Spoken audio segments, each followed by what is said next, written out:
Hi, Mark. How are you? I'm very well, thanks, Ross. And yourself? Good. I am all right. Thank you. Happy New Year. And to you. Thank So, you yeah, very great. much for Point to joining. get straight into 2026. That's it. That's it. And a nice, exciting topic and something that I think a lot of our clients will be looking for. So definitely an exciting one planned for today. Do you want to start by just giving a bit of an intro into AuthenTrend and who you guys are? Yeah, of course I can. No problem. So, AuthenTrends are a Taiwan-based company, and we specialised in biometric FIDO2 authentication. We've been doing that since the early days of the FIDO Alliance standards, and we sell globally through distributors and resellers and normal channel. Established presence in Asia Pac, Europe, North America is growing nicely. We joined Microsoft's Intelligent Security Association in 2019, which positioned us quite early in the passwordless authentication movement. And we've continued to develop product as we've gone along. I can go into product and things, but I think maybe we leave that to later. But other than the fact that we focus on security keys to authenticate users to their accounts in a secure fashion that's phishing resistant and less vulnerable to the most common security threats. Lovely, and I think it's a super popular topic at the moment, which brings me nicely onto a bit about Chalkline and why this relationship works so well. So, for those who are watching that don't know, we're a Microsoft MSP. We specialize in the full cloud stack with a real focus on the cybersecurity landscape as well. MFA obviously being one of the entry level requirements that people always think, oh, let's get MFA turned on. But actually, it's how can we take MFA and take it to that next level, which is another reason that we have started speaking with AuthenTrend about putting their products and services in place and showing all of our clients the value and benefits of it. So this call today, we just wanted to try and show people the products, how they can work. I've been told it won't be a live demo, but it will be certain recaps on what things look like and how they will work in real life and how that can add value to your security as well. Yeah, so Mark, is it worth showing us some of the physical keys and pieces that you've got and explaining how those can work? Let's do that, because adding some context to people, so these are things that people can actually touch and feel rather than software that's more limited and more ethereal. We have to show it off really. But so everybody, I think, listening to this will be used to front door keys, car keys, keys of some sort that open doors. And we've been trying to extend this idea to IT for a very long time. Passwords were the first iteration, and really they were a first iteration that hung around for far too long. Passwords are a very simple key. If you think about it, would you just put a password on your front door and trust that to be secure? Probably not. You'd expect people to find it some way, steal it, but certainly be able to steal it or be able to socially engineer it from you. So you wouldn't want to do that. Except we've been using this for our critical business information for a long time. We haven't thought about it enough. At least those of us that are outside of the cybersecurity industries haven't thought about it so much. Yeah. What AuthenTrend do is basically keys for your applications. To put it in layman's terms, we work with FIDO, which stands for Fast Identity Online. It's an established standard that we've been part of since 2019. This is one of our keys. This is a USB key version. All of our keys are biometric. And one of the reasons for biometrics is when we implement keys nowadays, we're looking to implement a passwordless solution. Passwords are vulnerable, and I can add more detail on this, but passwords are vulnerable. If somebody knows your password, they've got access to your systems unless you've got MFA in there. SMS, OTPs, other forms of authentication are not phishing resistant. And this is a bit of a challenge because phishing counts up to about 90% of our attacks nowadays. Everybody has seen a phishing attack. I don't think I'm sure you have. I know I have. Of course. Yeah. Luckily, not been compromised. Partly because, and I almost would have been, but the keys saved me once. But yeah, user hygiene is always important as well. So what happens when you have one of these is that when it comes up to that login screen, it asks for a passkey. Passkeys is the newer term for FIDO2 authentication. This is a passkey, and you can plug that into to your system. Touch your fingerprint to the end of the key there. right on the end, so no strain on the USB sensors by pushing it around, right on the end, and that authenticates you to your systems. It's super secure because anybody phishing that, whether they're calling you, emailing you, spoofed you to a web page, does not have access to the key. They're asking for your password. Most of my accounts don't even have passwords nowadays. Some accounts still require me to have a password as well as a passkey. Less so in the corporate environments, but some user accounts do. But a phishing attack that's targeting me will be asking me for my password. If I have a password, I'll type that in. They'll have that. It'll ask me for my second factor.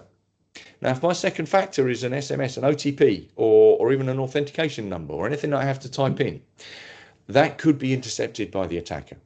If that's intercepted, they will quickly put the phone down on you because they have access to your account already. They will be changing your user details so you don't have access, and they do. With an AT key from AuthenTrend, that just does not happen. They have to have access to the key, and to authenticate to the key, they need your fingerprint on the end of it once that's set up. So they can't do that remotely. The user can then authenticate to anybody because the key sits very nicely on a key ring. Just an example there, Nice. which is nice and convenient and very familiar to people. We're used to front door keys. So Yeah. there's various different ways to do it. We have USB-A versions and USB-C versions. There's a USB-A version there. Probably most people are more interested in the USB-C ones nowadays. But there's still a lot of USB-A out there. We also have a credit card format, which I was is going to ask very. about this one. Now, this is very unusual in the authentication world. So credit card formats are normally associated with smart cards. Smart cards are great. They're the only other true form of phishing resistant MFA out there, apart from FIDO2 authentication.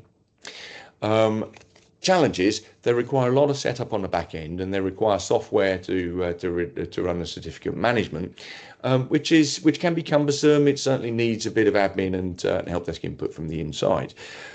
Our cards are FIDO2 compliant, so that doesn't need any of that background.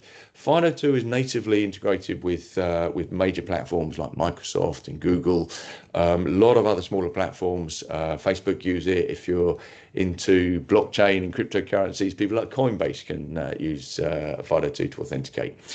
It's becoming a much more common standard. It's very definitely accepted by the UK nowadays, having now been specifically called out in the National Cybersecurity Centre guidelines, and I believe they're now actually built into the next iteration of Cyber Essentials as well on the IASME websites, but to come in about 6 months. But you know what? Regulation is one side of the coin.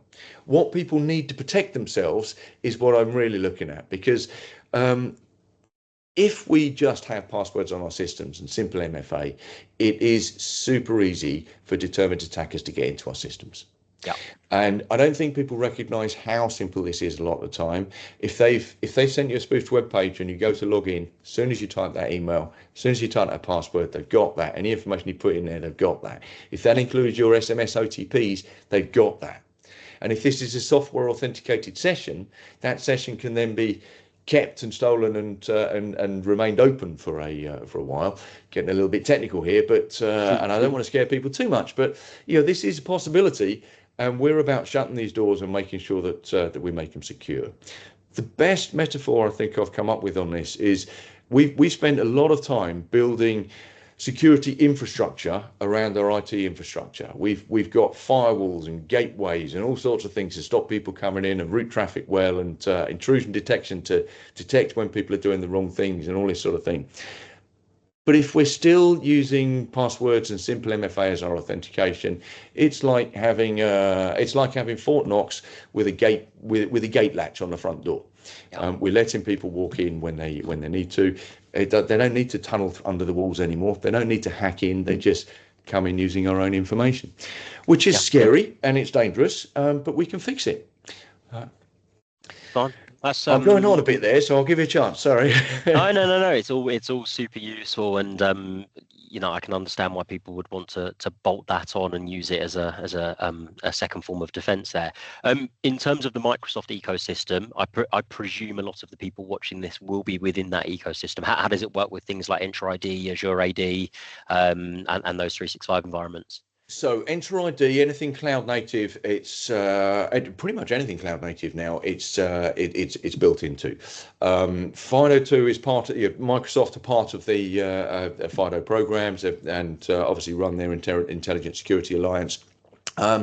And they're really promoting these to users because they recognize that old school authentication is not as secure as it should be. It was never as secure as it should have been, but the more people get wise to it, and nowadays we're publishing these attacks online all the time, and even if people weren't criminals, they're looking at things and thinking, "Oh, that looks easy." So it's a bit of a challenging environment. We are under attack, and we're not necessarily even under attack in a traditional way. I have a lot of conversations with people who say, yeah, but they're not going to attack me, are they? And I think that's underestimating the scenario, because most of those passwords that we use have been stolen somewhere. If you're familiar with the website haveibeenpooned.com, you type an email address in there and it will tell you whether that's been compromised before. And it's scary how often those have been.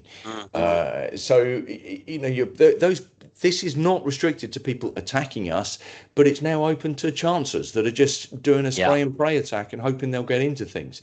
And that's horrible, because it's just as likely to attack an individual, my elderly mother, for example, as it would a corporation. And you know what? The dollar amount is much less if it's my mum, but the actual impact of that is just as significant as Jaguar Land Rover going down last year, which, by the way, could have at least been partially prevented by technology like like FIDO2 keys.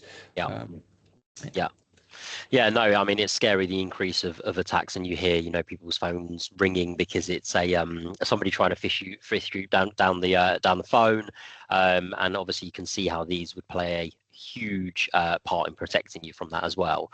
And I guess just talking a bit more around Chalkline and our experience, we look after over 200 different clients of varying different sizes. Some are small, and some are much larger. Every single one of our clients as a minimum requirement runs MFA.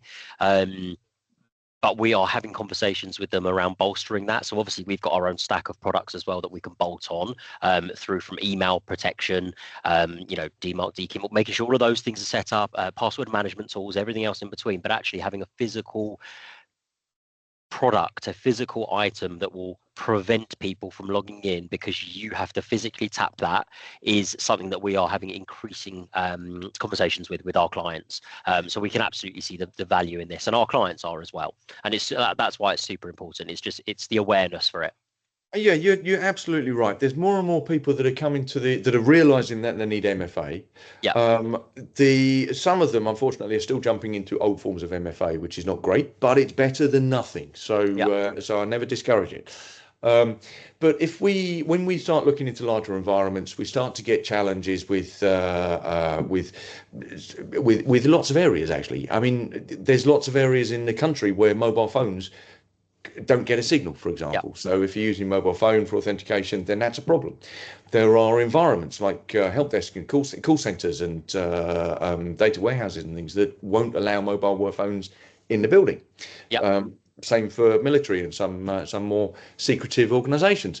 Then we've got to start thinking about how can we extend proper authentication across the entire environment without leaving holes in it. And this is where the keys really come into their own, because these can provide a portable root of trust for your users.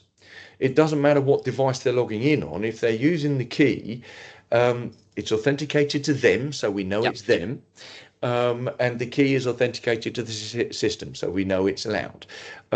It doesn't matter what device they're on, they can authenticate with that. And even if that device is compromised and stealing information, now this can cause other challenges further down the line, but they won't steal your authentication information because it's on the key.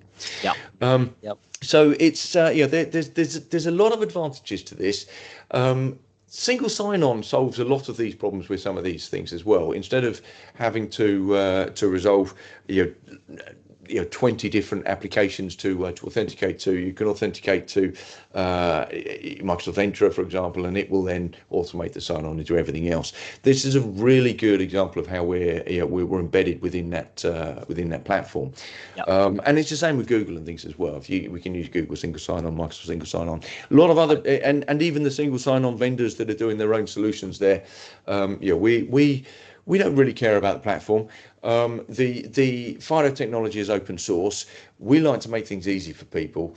I'm not sure I finished off my point earlier actually about going passwordless, because when you go passwordless, if you hand somebody a security key, and because there are other vendors that do these as well, that doesn't have a biometric sensor on it, what you're doing is saying to them, hey guys, we've gone passwordless. Here's a key.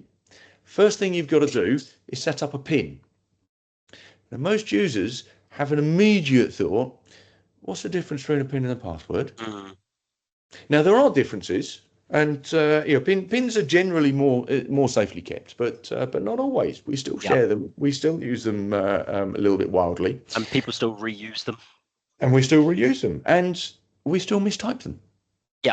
So when we're authenticating, and we authenticate quite a lot, and on an average day you might authenticate 2 or 3 times. If you're really lucky and you have your own device and things, then maybe you're able to stay authenticated more regularly.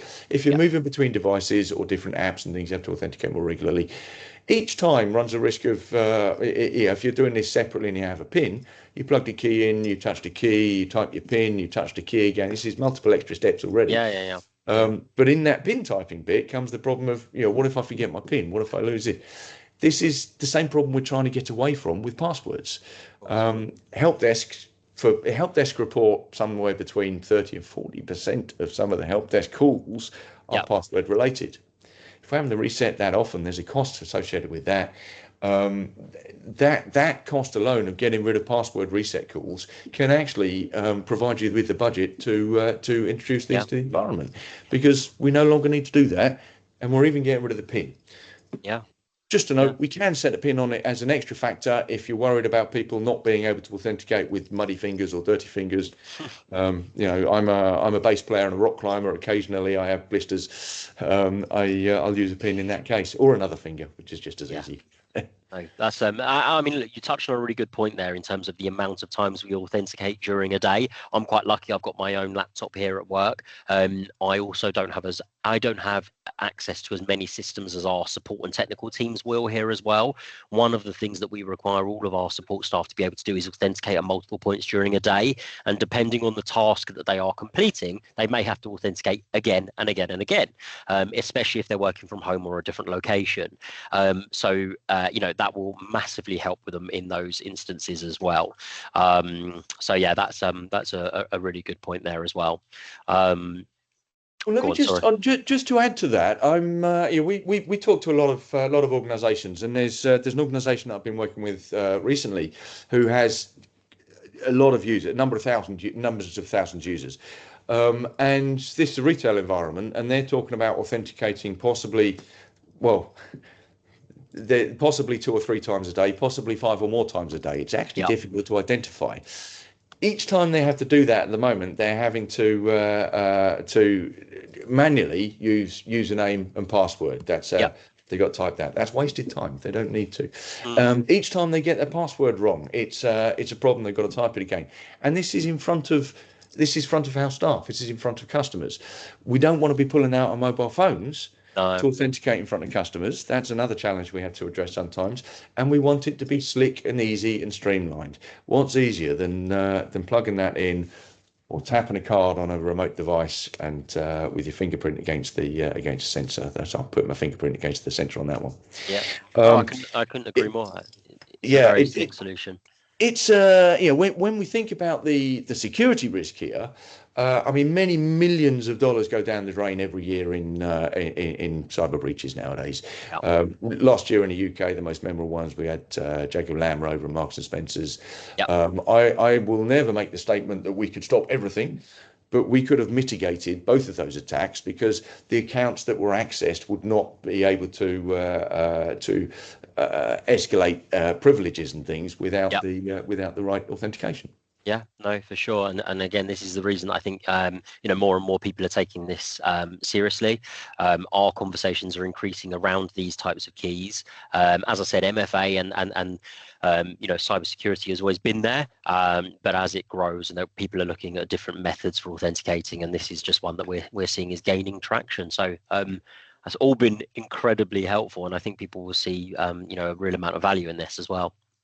Yeah, I think just as a final note, a lot of people are concerned about the cost of these things because they are hardware devices rather than a freebie SMS tool and things. A freebie SMS tool is a misconception, to be honest. There's always a cost associated with these things. Our keys typically, USB-A ones come out at £45 retail cost, and are available from partners like Chalkline, and who can also help with setup and things with their experience with the Microsoft ecosystems. That compares really, really well with other vendors are selling biometric keys at £100 plus.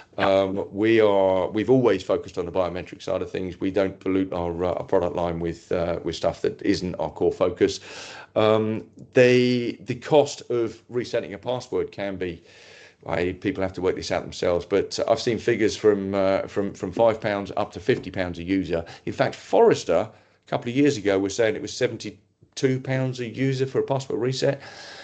That's a single key, and we can take that problem off the table there. So how you balance cost and things on these is very interesting. We don't want to just go after the fear and uncertainty of what happens if you're breached. Yes, that's a problem, but actually we can save real operational cost in a business as well. Yeah. No, it's very good to know. Very, very good to know. Thank you so much for helping with this as well. Really, really useful. I think that covers everything from my side. I'm looking through my question list, and that's everything. So thank you very much. No, I think we're done. I'm scanning through my notes as well, but without digging for more information, I think that was a good conversation, Ross. Thank you. Perfect. Thank you very much. Bye-bye. Bye-bye.